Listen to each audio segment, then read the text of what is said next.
Bonjour et bienvenue. Dans cette vidéo, nous allons parler de comment fonctionne ChatGPT.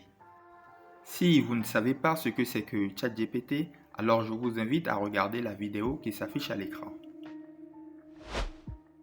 Alors, ChatGPT repose sur le modèle de langage GPT-4. En ingérant et digérant des quantités astronomiques de contenu test, le modèle parvient à déduire des relations entre les mots, ce qui lui permet à la fois de comprendre ce que vous lui dites et de générer des réponses pertinentes. Un peu comme l'exemple à l'écran où je lui demande qui est le premier président des États-Unis et il arrive à me donner une réponse juste. En effet, ChatGPT a notamment recours aux ensembles de données scannés par le robot CCBot de Common Crawl pour s'entraîner. Plus la base de connaissances est conséquente et diversifiée, plus le machine learning va être efficace et plus l'intelligence artificielle va pouvoir progresser.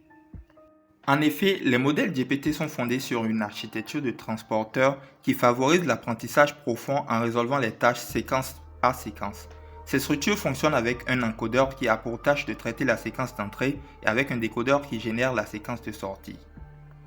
Tous deux disposent d'un mécanisme à plusieurs têtes pour que le modèle puisse pondérer différentes parties de la séquence et ainsi déduire le sens et le contexte du test, comprendre la relation entre les mots et produire des réponses plus compréhensibles. En somme, pour chaque requête tapée dans ChatGPT et pour chaque réponse produite, un rouage technique et complexe a donc lieu, invisible pour l'utilisateur final qui peut se contenter de communiquer avec la plateforme en langage naturel. Voilà, c'est tout pour cette vidéo. J'espère que vous avez pu cerner un peu sur le fonctionnement de ChatGPT. Et si cette vidéo vous a apporté un plus sur ChatGPT, remerciez-moi avec un like et abonnez-vous. À plus!